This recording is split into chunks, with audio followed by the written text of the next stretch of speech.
What's up, guys? Welcome back to the channel. Thanks for tuning in. Today in this video, guys, right here, dude, that's so cool. Anyways, I got my handy dandy notes. This is the ADHD notes. I'm going to tell you exactly why DeFi Kingdoms will flip Axie Infinity.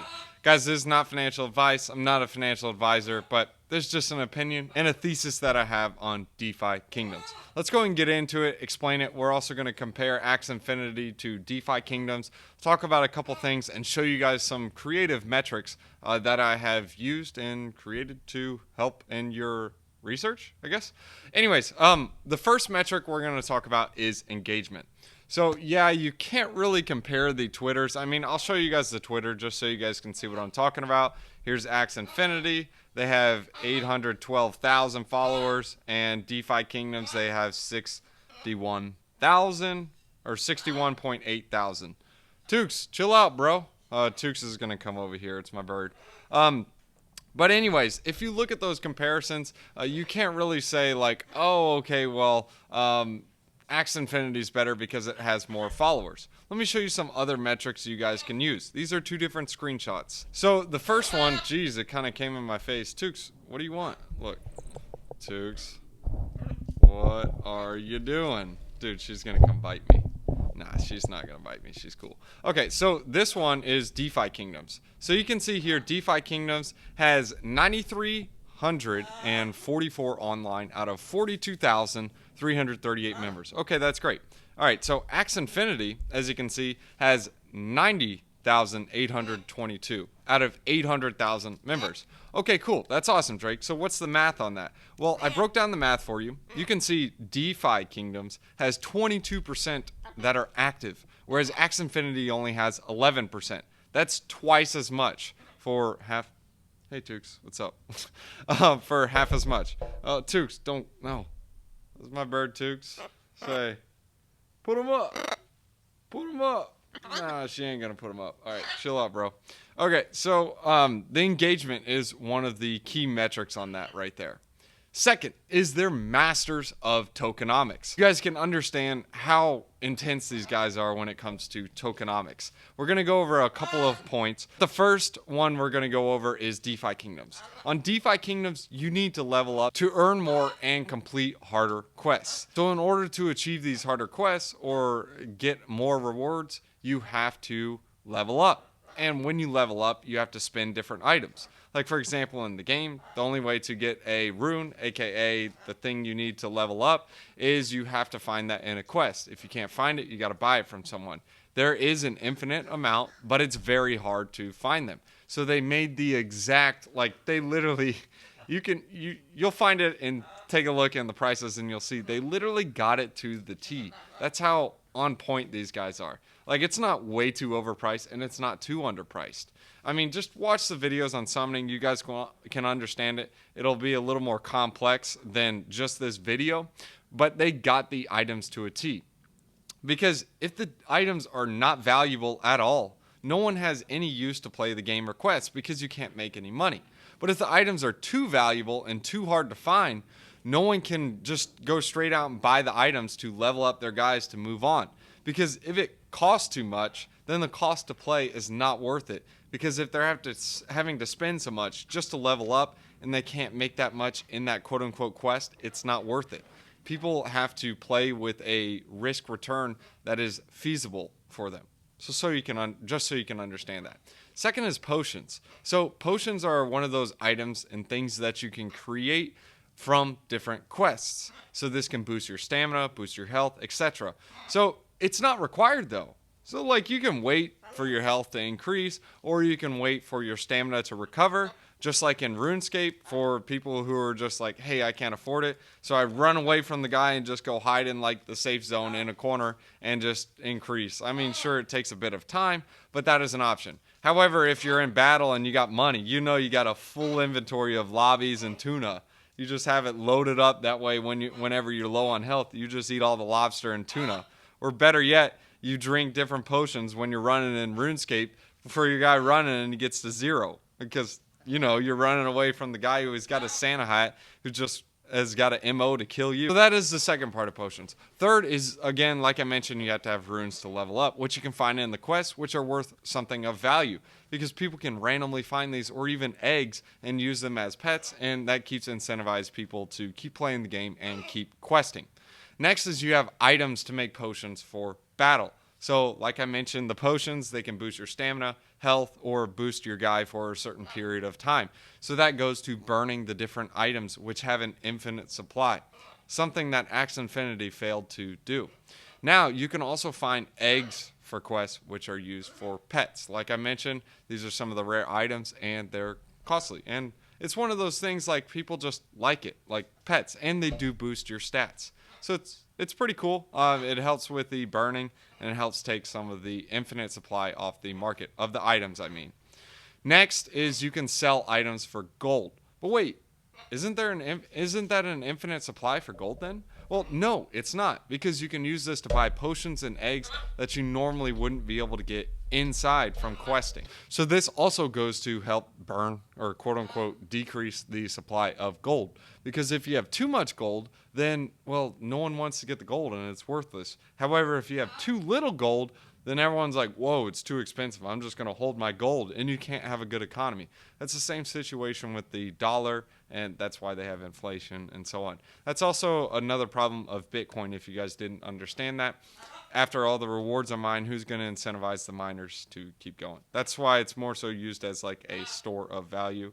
I'm not going to get into it on this video. It's a little more complex, but I made videos comparing Bitcoin and Ethereum. But next, to decrease the massive, well, not massive, but the infinite supply of a certain item going more and more, like increasing, because you're able to find it more and more, they have a certain amount of stamina that is for each hero. So in order to restore that stamina, you either have to have a potion, aka burning other items that are found, so it's kind of negligible, or second is you just wait with time. Now, time is money. There's only so much time in a day, and that's just one of those things they use as a deterrent to keep people from going boo. Actually, not a deterrent. You just can't get around it. Now, let's go ahead and compare Axie. So Axie, what you can do is you can farm SLP to level up. The only burn is when you make the Axies. However, you mostly need AXS to, well, I said summon, but it's to breed them. Because when you're breeding, the highest dollar amount is actually going to be in AXS, if you guys did not understand how that works. And that's a problem, because AXS has a finite supply, whereas SLP has an infinite supply. So that's great. You're protecting the Axies from being infinitely minted. However, you have a problem with that, because if they aren't being infinitely minted and you just have SLP constantly being earned, you have a problem, because SLP is only burned when you mint them. I understand you're trying to protect the value of the heroes, but it's a fine line. If you protect them too hard, then SLP dumps, and when SLP dumps, people don't play the game because they don't earn anything. So then the inventory and the Axies that are on the market, they will just increase more and more, because people realize they can't play the game anymore because it's not making them money. So they go to sell their Axies, flooding the market, less people coming in. It's a complex algorithm and a complex equation. But just so you can understand it, you have to look for game theory. Now, the only other thing you can use SLP for is, well, to dump on people thinking number go up. And when I press red, you press red, it's not good. No bueno. Now, third is you can do other things besides battle. You can do quests in DeFi Kingdoms. You will also be able to battle, and then there will be other things as well, which you can actually farm right now with yield farming, and you can quest right now. Battle will be coming soon. But you can earn items, you can earn gold, you can earn jewel, you can level up, you can summon. It's not just a one-all be-all. Like Axie Infinity, you just farm and you earn SLP, and occasionally you can earn AXS. Whereas in DeFi Kingdoms, you can actually earn different items, and these items do different things and help and enhance your gameplay. Now, if you're a strategy type of guy, you try to figure out how you can get those items, how you can enhance the gameplay so you can level up and beat and win in different quests quicker than someone else. And that's fine. And they also make it simple to where the small guy who's just like, dude, I just want to go in there, click a button, play a quest, and be lucky to get a bloater fish or be lucky to get a rune. You can do that too. They made the game to where it's advanced, to where you can study it, and not as advanced, to where you can just play it. It's one thing that Disney does in movies. Have you ever noticed that adults, when they go to Disney movies, they actually end up laughing too in some of the movies. They create jokes that adults will think that are funny, or kids, they don't even understand. And then kids, they see something that's funny, the adults don't even understand. Well, as in, like, we wouldn't find funny. Like, I don't know. Let's use something, for example, like Elmo just jumping up and saying peekaboo or something dumb. The kid would find that funny.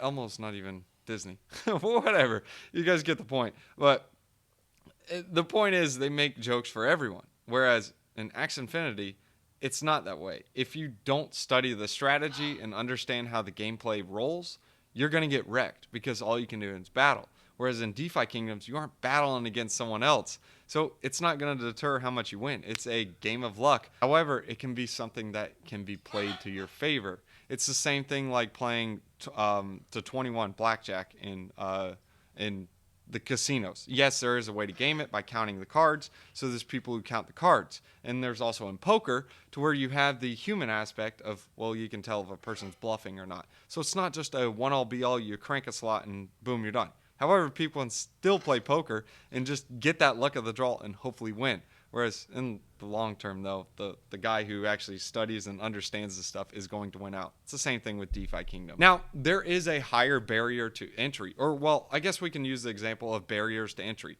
The barriers to entry on DeFi Kingdoms is low. Like right now, we barely even have any Gen 11s. Like there's only 2. And that is supposed to be like the tops. There's supposed to be gangbusters amounts of those because that's on the bottom.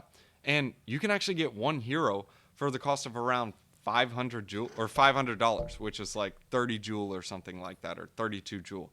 And you could probably get some cheaper if people are summoning like any of the Gen 11s and so on. But you can actually just get started with a small amount. And if you don't even want to do that, that's fine. You can even farm.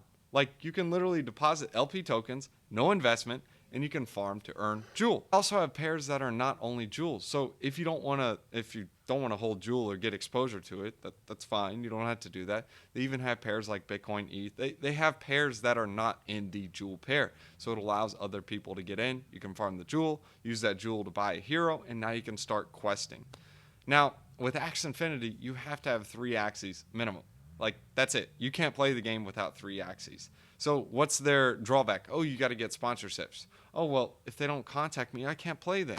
So then it's a barrier to entry and not everyone can play. It's the same thing like with RuneScape. Sure, you had the membership tier, but you can also play in the free play. Like I was the guy who did the free play, and then I was like, oh, membership. Oh, snap. I'm good for 30 days. I bought the card from Walmart because I didn't have a credit card then.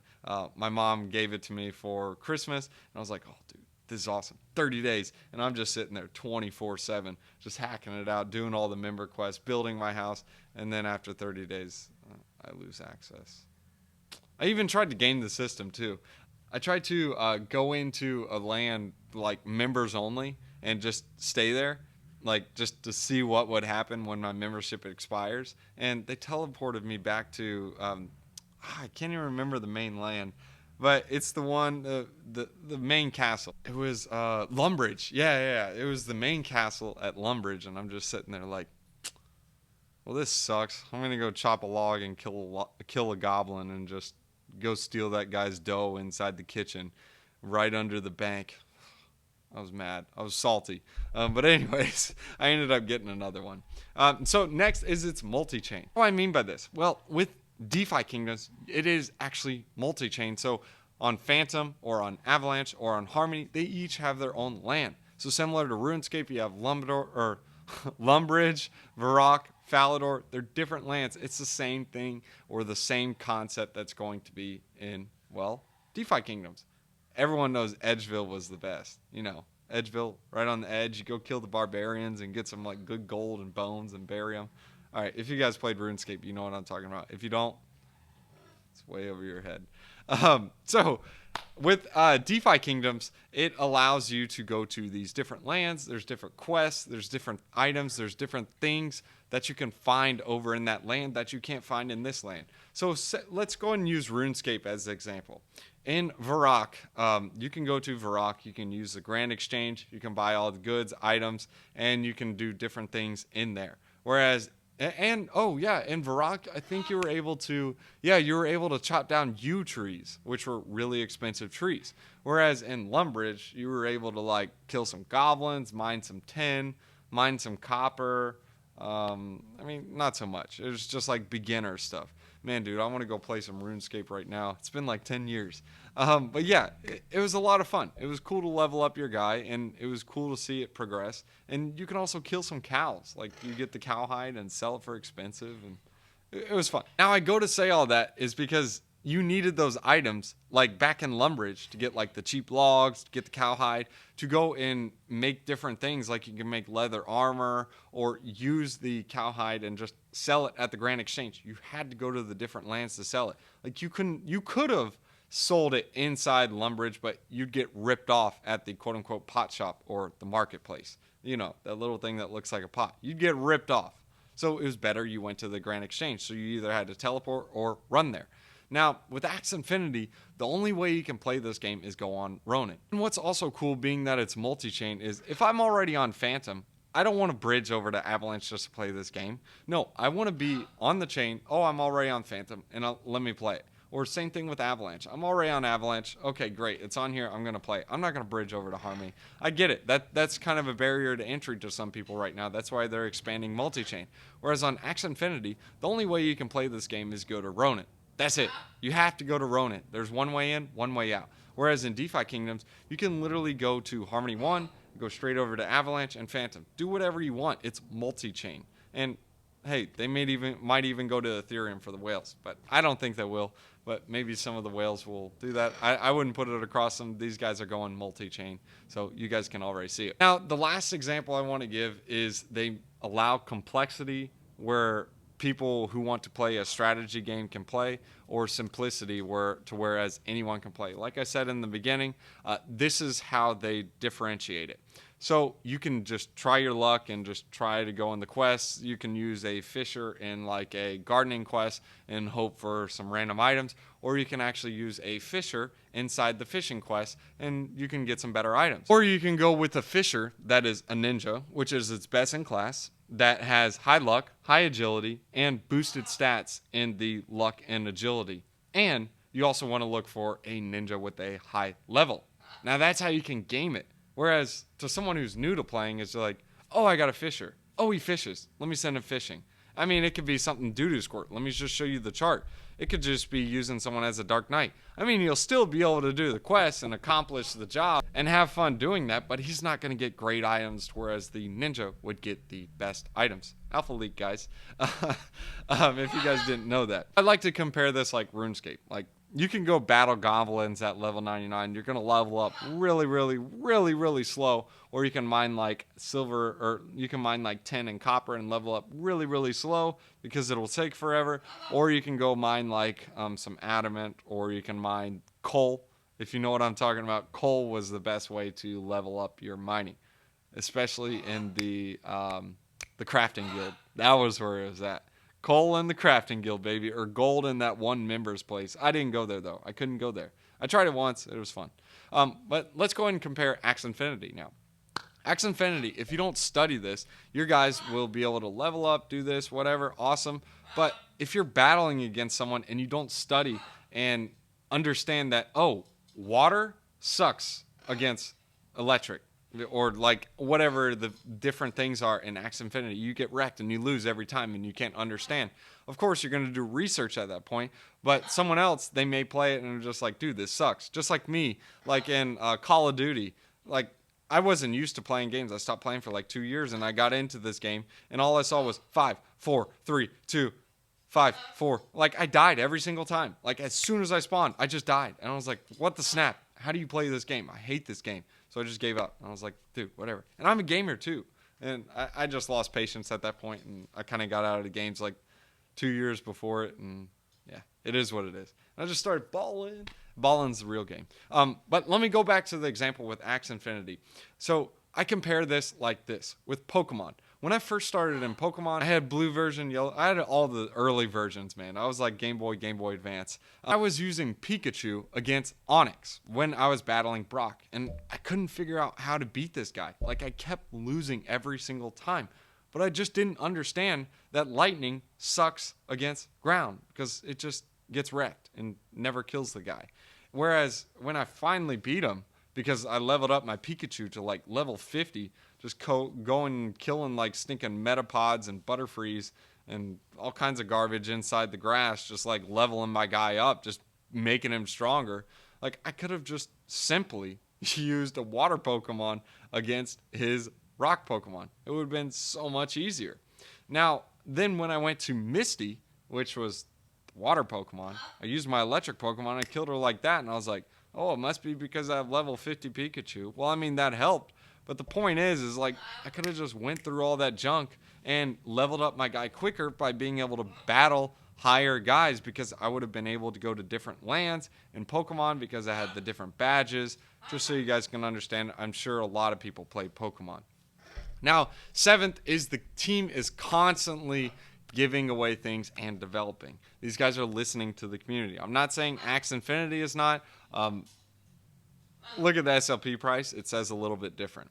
So when they make a date, they meet it. So I want to give the example of this with DeFi Kingdoms. They said gardening was going to come on Wednesday. Wednesday at noon, Wednesday at 4. It was still rolling and it wasn't there. Wednesday at 10 EST, it was there. I was like, what the snap? I didn't think these guys were going to deliver. I mean, normally they delivered on everything else, and they still delivered, even though it was very complex for delivering something like gardenings. Why do I say it's complex? Well, if you make it too easy, then it gets rid of the sticky tokenomics and a healthy market. And if you make it too hard, no one's happy. They don't want to play it. I think they did a great job with it. Make sure you guys check out my gardening video so you guys can check it out. It's called Overhyped. You guys can watch it if you guys want. It's not overhyped. It's awesome. Now, Axie, people are constantly upset about the supply or the price of SLP. It's constantly going down. So what did they do? Oh, let's go ahead and increase the amount of AXFs that needs to be burned when you're summoning or when you're breeding the Axies. No, that is not the solution. You have to figure out other things to burn the SLP. I mean, you just have to figure out what you have to do for that. Now, I know it gets sticky, like if you just increase the amount of SLP, there may be diverse effects elsewhere, but it's just one of those things you have to study and figure it out. And obviously the decision they made was not right because SLP kept going down. They listened by trying and increasing the amount of SLP used to breed an Axie. I don't know if it'll help. Time will tell. If less people are getting in, there's no reason to breed. So I don't know. We'll see what happens. But me personally, I see DeFi Kingdoms as flipping Axie Infinity, not financial advice. Lastly, I want to leave you guys with these two examples. Let's take a flip phone. Now, a flip phone is great for calling. When you go to texting, it's rough. When you play Pac-Man, you can only eat so many dots, and it's really not fun. Next is, well, you can throw it at a wall or throw it at someone if you wanted to. Like, yeah, it hurts. I had a G-Zone boulder, so I could get it done. Like, I mean, this dude, call, text, oh, man. This thing was a rock. It was a brick. I could throw it at people. Like, I even tested it. I tried it. This thing would not break. It was a champ. I mean, look at this. It's a beast. The battery life on this was like 8 days. It was awesome. And like, yeah, it was cool. But now they have smartphones. Smartphones got flashlights. You can play games. You can call, text, watch videos, video chat, take photos, play games, use banking, apps. I mean, you can use it in DeFi, crypto. You can use this for anything. And yet you can still throw it at people. So it does what this does, but more. So that's how you can factor in a smartphone. Compared to a, I guess you can call it, would you rather have a Swiss Army knife or a kitchen knife? Well, me personally, I would rather have a kitchen knife. No, I'm just kidding, guys. The Swiss Army knife was where it was at. You can use scissors, you can use a nail file, you got the little toothpick, you got tweezers, you got the knife, of course, you got scissors, you got everything. And, of course, you can still throw it at the person and get it done. It was cool junk, and then you can slip it in your pocket. The kitchen knife, not so much, bro. Anyways, guys, if you guys enjoyed that video of that comparison between Axie Infinity and DeFi Kingdoms, you guys make your own decision. I just wanted to talk about a couple of metrics and talk to you guys about, well, what my thoughts are and why my thesis is so strong for DeFi Kingdoms. You guys can tell on the recent videos, it's like, what the snap. Oh, and one other thing I forgot to mention. the hero burn. I can't believe I forgot that. But he hinted at, when I say he, I mean Frisky Fox. He's one of the devs. He hinted at heroes possibly being burned when you go on more complex quests to get more higher priced items. So it's like, ooh, is it worth sending my hero out to possibly lose him to get a more higher priced item? Is it worth the risk reward?